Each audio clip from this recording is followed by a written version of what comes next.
How does the CCP govern the coronavirus epidemic? With the whole world watching, the CCP is determined to carry on dealing with the coronavirus epidemic by means of policing, gangsterism and fraudulence. What means has the CCP used to control the epidemic? No mask. No medicine. No specialist. What the CCP has used are arms, propaganda and crematoria. The police were video detaining people arbitrarily, beating civilians ruthlessly and driving people to commit suicide. It is noteworthy that the policemen generally come from humble backgrounds rather than from any CCP elite families. The CCP propaganda represented by the China Center Television, CCTV, has been lying about the coronavirus as controllable, defendable and treatable. Accordingly, people must be self-confined at home by all means and wear masks whenever going outdoors necessarily. Contradictory to the CCP officially released death toll, the 51 crematoria in Wuhan have been in operation around the clock since the lockdown. Based on an interview with the cremators, about 30,000 have been incinerated. Among them, 80 to 90% died of the coronavirus contagion. In Beijing, this figure is at least 1,000. Days ago, a satellite image was published on the internet showing alarming sulfur dioxide, SO2, levels around quarantined Wuhan. It was claimed to be a sign of mass cremations. Why is the SO2 level in Wuhan much lower today?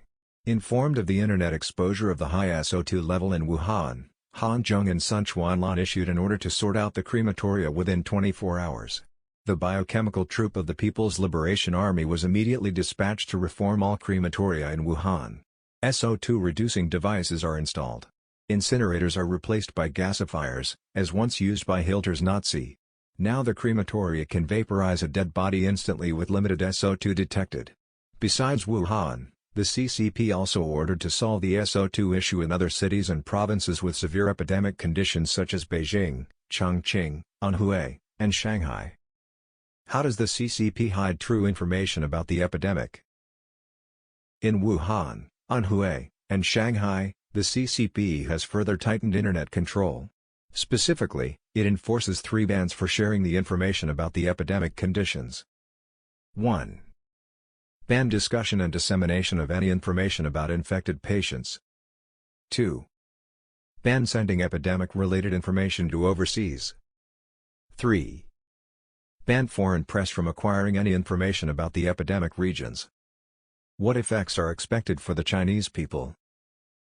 The CCP could choke to death the people in the epidemic regions. Subsequent disasters are expected to be much worse than the epidemic per se. Resting hope on the CCP for epidemic treatment and survival, one would only end up with a miserable death. To survive the epidemic, Chinese people must be allowed to access the truth, rely on themselves, and be treated by international epidemic expertise and technologies. Thanks for watching.